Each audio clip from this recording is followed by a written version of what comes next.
فنا اتنا تو ہو جاؤں میں تیری ذات عالی میں، جو مجھ کو دیکھ لے اس کو تیرا دیدار ہو جائے۔ الحمدللہ رب العالمین والصلاة والسلام علی سید الانبیاء والمرسلین، اما بعد فاعوذ باللہ من الشیطان الرجیم، بسم اللہ الرحمن الرحیم۔ اس آواز پر ہر طرف سناٹا چھا گیا۔ اسی عالم غم میں اسیران اہل بیت کا یہ تاراج قافلہ کوفہ پہنچا۔ مارے شرم اور خوف کے ابن سعد نے شہر کے باہر جنگل میں قیام کیا۔ آپ دیکھ رہے ہیں کربلا کے تاراج کارواں کی غمناک داستان۔ رات کے سناٹے میں حضرت زینب رضی اللہ تعالی عنہا دعاؤں میں مصروف تھیں۔ ایک ہلکی سی آواز کان میں آئی، بی بی میں حاضر ہو سکتی ہوں؟ نگاہ اٹھا کر دیکھا تو ایک بڑھیا سر پر چادر ڈالے، منہ چھپائے سامنے کھڑی ہے۔ اجازت ملتے ہی قدموں پر گر پڑی اور ہاتھ باندھ کر عرض گزار ہوئی، میں ایک غریب و محتاج عورت ہوں، بھوکے پیاسے آل رسول کے لیے تھوڑا سا کھانا اور پانی لے کر حاضر ہوئی ہوں۔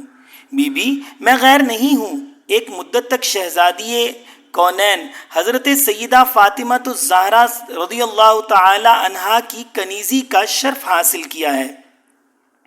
یہ اس زمانے کی بات ہے جب سیدہ کی گود میں ایک ننھی منی بچی تھی جس کا نام زینب تھا۔ حضرت زینب رضی اللہ تعالی عنہا نے ابلتے ہوئے جذبات پر قابو پا کر جواب دیا، تو نے اس جنگل اور پردیس میں ہم مظلوموں کی مہمان نوازی کی، ہماری دعائیں تیرے ساتھ ہیں، خدا تجھے دارین کی خوشی عطا فرمائے۔ بڑھیا کو جب معلوم ہوا کہ یہ حضرت زینب رضی اللہ تعالی عنہا ہیں تو چیخ مار کر گلے سے لپٹ گئی اور اپنی جان بنت رسول رضی اللہ تعالی عنہا کے قدموں پر قربان کر دی۔ عشق و اخلاص کی تاریخ میں ایک نئے شہید کا اور اضافہ ہوا۔ دوسرے دن ظہر کے وقت اہل بیت کا تاراج کارواں کوفے کی آبادی میں داخل ہوا۔ بازار میں دونوں طرف تماشائی ٹھٹ لگائے کھڑے تھے۔ خاندان نبوت کی بیویاں شرم و غیرت سے گڑی جا رہی تھیں، سجدے میں سر جھکا لیا تھا کہ معصوم چہروں پر غیر محرم کی نظر نہ پڑ سکے۔ غم کی وجہ سے آنکھوں میں آنسو تھے، دل رو رہے تھے۔ اس احساس سے زخموں کی ٹیس اور بڑھ گئی تھی کہ کربلا کے میدان میں قیامت ٹوٹنا تھی، ٹوٹ گئی۔ اب محمد عربی صلی اللہ علیہ وآلہ وسلم کے ناموس کو گلی گلی پھرایا جا رہا ہے۔ کلمہ پڑھنے والی امت کی غیرت دفن ہو گئی تھی۔ خوشی کے جشن میں سارا کوفہ ناچ رہا تھا۔ ابن زیاد کے بے غیرت سپاہی فتح کا نعرہ بلند کرتے ہوئے آگے آگے چل رہے تھے۔ جب اہل بیت کی سواری قلعے کے قریب پہنچی تو ابن زیاد کی بیٹی فاطمہ اپنے منہ پر نقاب ڈالے ہوئے باہر نکلی اور خاموش دور کھڑی حسرت کی نظر سے یہ منظر دیکھتی رہی۔ ابن زیاد اور شمر کے حکم سے سیدانیاں اتاری گئیں۔ عابد بیمار بھی اپنی والدہ اور پھوپھی کے ساتھ بندھے ہوئے تھے۔ ادھر بخار کی شدت سے کمزوری انتہا کو پہنچ گئی تھی۔ اونٹ سے اترتے وقت غش آ گیا اور بے حال ہو کر زمین پر گر پڑے۔ سر مبارک زخمی ہو گیا، خون کا فوارہ پھوٹ پڑا۔ یہ دیکھ کر حضرت زینب بے تاب ہو گئیں، دل بھر آیا اور آنسوؤں بھری آنکھوں سے کہنے لگیں، آل فاطمہ میں ایک ہی عابد بیمار کا خون محفوظ رہ گیا تھا، چلو اچھا ہوا کوفے کی زمین پر یہ قرض بھی ادا ہو گیا۔ ابن زیاد کا دربار بڑی شان و شوکت سے سجایا گیا تھا۔ فتح کے نشے میں مست تخت پر بیٹھا تھا۔ ابن زیاد اپنی فوج کے سرداروں کی زبانی کربلا کے واقعات سن رہا تھا۔ سامنے ایک تھال میں امام عالی مقام رضی اللہ تعالی عنہ کا سر مبارک رکھا ہوا تھا۔ ابن زیاد کے ہاتھ میں ایک چھڑی تھی۔ بار بار حضرت امام کے لبہائے مبارک یعنی ہونٹوں کے ساتھ گستاخی کرتا تھا اور کہتا جاتا تھا کہ اسی منہ سے خلافت کا دعویٰ کیا تھا۔ دیکھ لیا قدرت کا فیصلہ، حق کا سر بلند ہوا، باطل کو ذلت نصیب ہوئی۔ استغفر اللہ۔ صحابی رسول حضرت زید بن ارقم رضی اللہ تعالی عنہ اس وقت دربار میں موجود تھے۔ ان سے یہ گستاخی دیکھی نہ گئی۔ جوش عقیدت میں چیخ پڑے، ظالم یہ کیا کرتا ہے؟ چھڑی ہٹا لے، نسبت رسول صلی اللہ علیہ وسلم کا احترام کر۔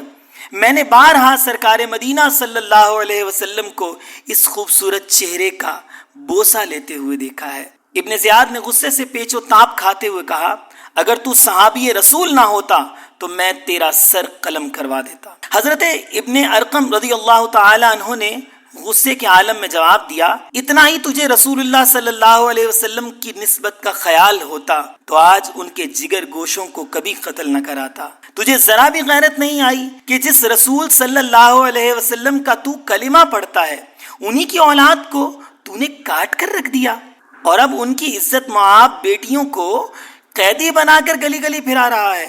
ابن زیاد یہ زلزلہ خیز جواب سن کر تل ملا اٹھا، لیکن مصلحتاً خون کا گھونٹ پی کے رہ گیا۔ اسیران حرم کے ساتھ ایک بوسیدہ چادر میں لپٹی ہوئی حضرت زینب رضی اللہ تعالی عنہا ایک گوشے میں بیٹھی ہوئی تھیں۔ کنیزوں نے انہیں اپنے جھرمٹ میں لے لیا تھا۔ ابن زیاد کی نظر پڑی تو دریافت کیا، یہ کون عورت ہے؟ کئی بار پوچھنے پر ایک کنیز نے جواب دیا، زینب بنت علی۔ ابن زیاد نے حضرت زینب رضی اللہ تعالی عنہا کو مخاطب کرتے ہوئے کہا، خدا نے تیرے سرکش سردار اور تیرے اہل بیت کے نافرمان باغیوں کی طرف سے میرا دل ٹھنڈا کر دیا۔ اس اذیت ناک جملے پر حضرت زینب رضی اللہ تعالی عنہا اپنے آپ کو سنبھال نہ سکیں، بے اختیار رو پڑیں، واللہ تو نے میرے سردار کو قتل کر ڈالا، میرے خاندان کا نشان مٹایا، میری شاخیں کاٹ ڈالی، میری جڑ اکھاڑ دی، اگر اس سے تیرا دل ٹھنڈا ہو سکتا ہے تو ہو جائے۔ اس کے بعد ابن زیاد کی نظر عابد بیمار پر پڑی، وہ انہیں بھی قتل کرانا چاہتا تھا کہ حضرت زینب رضی اللہ تعالی عنہا بے قرار ہو کر بولی، میں تجھے خدا کا واسطہ دیتی ہوں، اگر تو اس بچے کو قتل کرنا ہی چاہتا ہے تو مجھے اس کے ساتھ قتل کر ڈال۔ ابن زیاد پر دیر تک سکتے کا عالم طاری رہا۔ اس نے لوگوں سے مخاطب ہو کر کہا، خون کا رشتہ بھی کیسی عجیب چیز ہے، واللہ مجھے یقین ہے کہ یہ سچے دل سے لڑکے کے ساتھ قتل ہونا چاہتی ہے۔ اچھا اسے چھوڑ دو اور یہ بھی اپنے خاندان کی عورتوں کے ساتھ جائے۔ اس واقعے کے بعد ابن زیاد نے جامع مسجد میں شہر والوں کو جمع کیا اور خطبہ دیتے ہوئے کہا، اس خدا کی تعریف جس نے امیر المؤمنین یزید ابن معاویہ کو غالب کیا اور کذاب ابن کذاب حسین بن علی کو ہلاک کر ڈالا۔ اس اجتماع میں مشہور محب اہل بیت حضرت ابن عفیف رضی اللہ تعالی عنہ بھی موجود تھے۔ ان سے خطبے کی یہ الفاظ سن کر برداشت نہ ہو سکا، فرط غضب میں کانپتے ہوئے کھڑے ہو گئے اور ابن زیاد کو للکارتے ہوئے کہا، خدا کی قسم تو ہی جھوٹا اور ابن جھوٹا ہے، یعنی کذاب ابن کذاب ہے، حسین سچا، اس کا باپ سچا، اس کے نانا سچے۔ ابن زیاد اس جواب سے تل ملا اٹھا، جلاد کو حکم دیا کہ شاہراہ عام پر لے جا کر اس بڈھے کا سر قلم کر دو۔ ابن عفیف شوق شہادت میں مچلتے ہوئے اٹھے اور قتل کی جگہ پر پہنچ کر چمکتی ہوئی تلوار کا مسکراتے ہوئے خیر مقدم کیا۔